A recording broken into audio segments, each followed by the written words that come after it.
Can't believe that he's with me in the studio at this ungodly hour. We're looking out at a completely dark landscape in Christmas week, but here he is, former Conservative government advisor, going the extra mile, James Price. Hi, James. Well, I knew I was top of your Christmas list. How could I be a Grinch to you? Yeah, I said, whose week can we screw up by getting them up at 3 in the morning? I know, James Price. Well, let's get cracking. Lots in the papers today. This one just cropped up. Not overnight, only in the last couple of hours, but this is the new head of the Equality and Human Rights Commission, Mary-Anne Stevenson, and she has given a big interview saying that we must never leave the ECHR, the European Convention on Human Rights, and that all these people who keep going on about the problems with the migrant crisis and want to solve that crisis are in fact demonising immigration and demonising migrants. Now, this is the kind of claptrap you hear in Islington and Hampstead and North London and the Guardian reading dinner party circuit. You know, it's all very well. I'm sure Mary-Anne Stevenson feels very good about herself, polishing her halo this morning.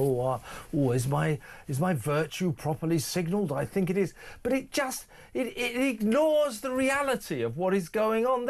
Look, it isn't racist or demonising or anything like that to say letting in thousands and thousands and thousands of migrants who arrive here illegally on small boats week after week, month after month, year after year, hundreds and hundreds of thousands of them, plus the legal migration, which continues at an almost epic level, you know, 600, 700,000 coming in legally every year.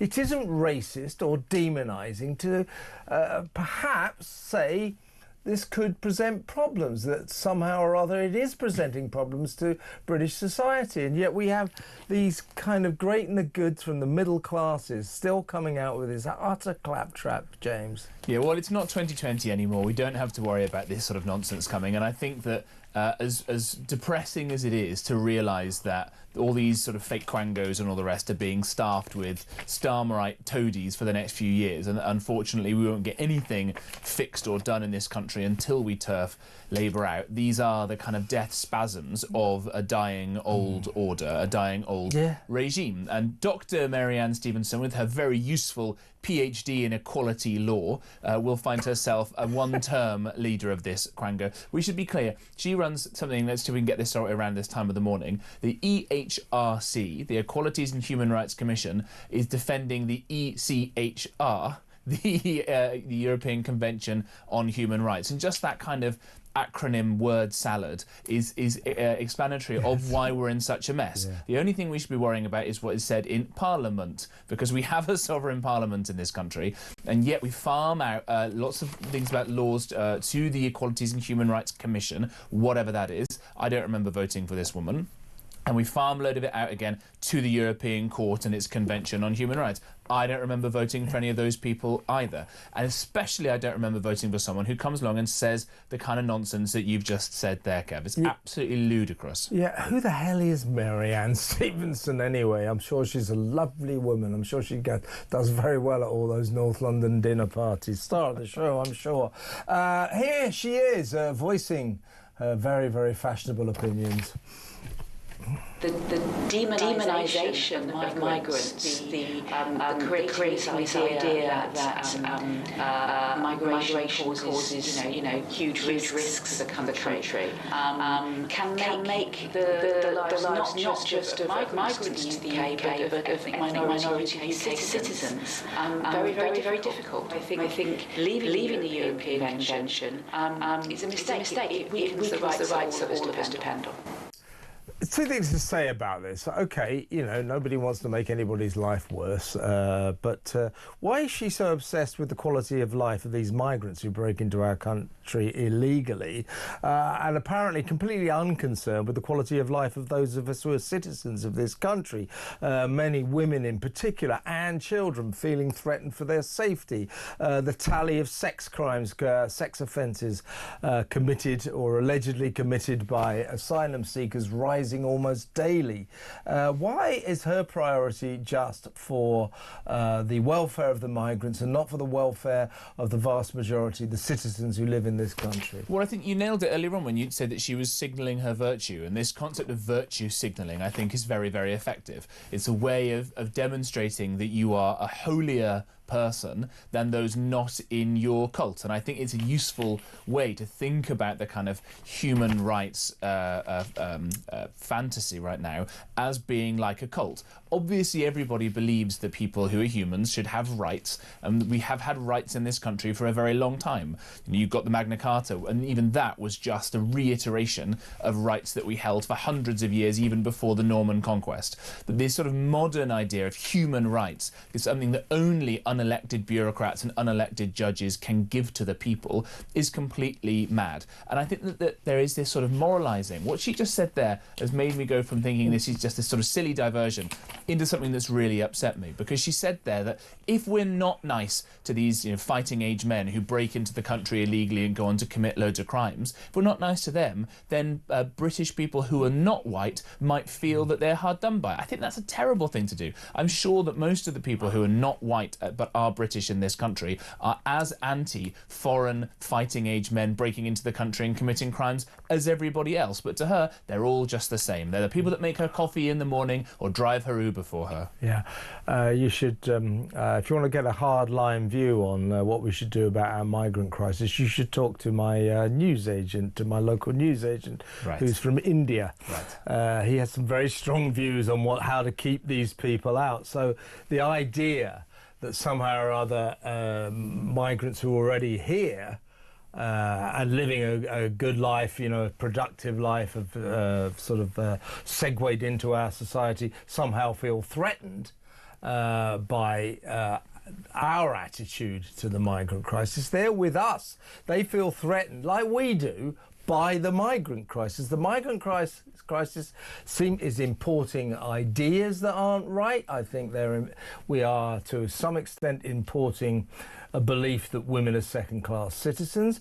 We're importing people who have, shall we say, a rather liberal view on whether or not it's wrong to rape and sexually assault women.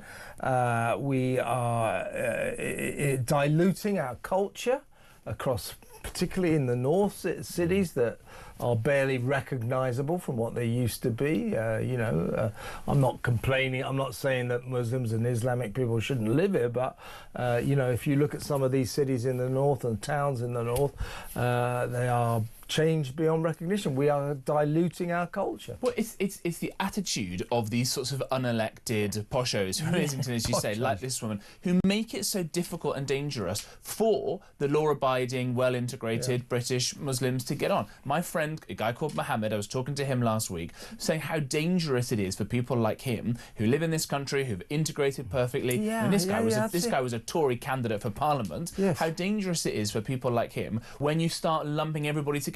He goes and sticks his neck out, this friend of mine, to criticise groups like the Muslim Brotherhood, who should be banned, because these are people that say don't integrate, we're going to take over. And that makes it so dangerous for people like him who want to integrate and live a nice, normal life. But then when you have this woman start to conflate these guys who are fighting age men who break into the country and commit crimes, and we know that the defence that their lawyers give when they're put on trial is they say things like, well, he comes from a culture where he didn't know it was wrong to rape someone.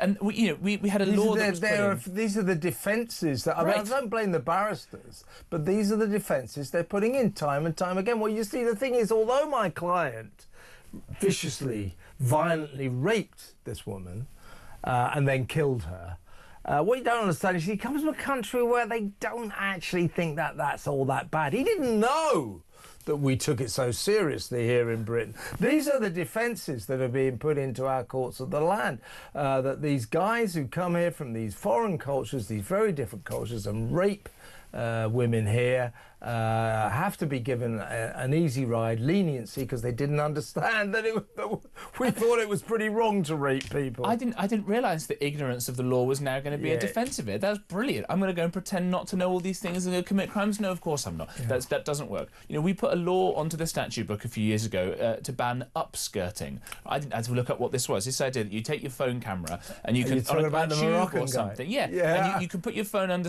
a woman if they're wearing a skirt and take a photograph of it. That was explicitly made illegal, although I'm sure it was probably already illegal. This must be illegal already. Right. It's kind of a wrong thing to do, folks. But this Moroccan bloke rocks into the country and he gets done for this. And he successfully got acquitted because his lawyer said he didn't know it was wrong to go around taking pictures of ladies' bits. Come on. I'm so glad you said that, because we did this story last week and we looked it up. And, you know, it's like, if you go to places like Morocco, they've got no idea about what's right and wrong. They know it's not right to take pictures up a woman's skirt, or in Morocco up a burqa or something. And we looked it up. There is a law against upskirting in Morocco, and yet our courts never bothered to investigate. They just said, the poor guy, it's legal in Morocco. No, it isn't. And then the defence will always flip in these sorts of places, right? Is they go, he didn't know, he's from Afghanistan, he didn't know that rape was wrong, blah, blah, blah. He gets then convicted of being a rapist, and then the defence goes, we can't possibly send him back to Afghanistan because they treat rapists very badly and they'll chop his head off. Well, which one is it? Exactly. Now, we're going to go to break now, but just the last point about what Mary Ann Stevenson said, we must never leave the European Convention on Human Rights. These people seem to think that if we leave the ECHR, we will abrogate human rights. We're just not we're never going to be at all interested in human rights ever again. You don't need to belong to a European club to believe in human rights. We almost invented human rights in this country, and we will continue to believe in it. America, a haven of human rights. Australia, a haven of human rights. New Zealand, all these countries. Last time I looked, they're not in the European Convention on Human Rights, mainly because they're not European. But you see, you don't have to be in the ECHR to be very strong on human rights. All these countries around the world, absolute bastions of human rights, not in the ECHR. So this nonsense that if we leave the ECHR we won't have any more human rights is utter rubbish. We need to leave the ECHR so that we can make our own sovereign decisions. We can't make our own sovereign decisions at the moment about migration because in the end, we'll be overruled by a foreign court, the European Court on Human Rights in Strasbourg and Brussels. So that's why we got to leave. If we don't leave the ECHR, we can never, ever solve the migrant crisis. It's as simple as that. Are you listening, Ms. Mahmood? Because you don't want to leave, so you won't solve it either. Let's go.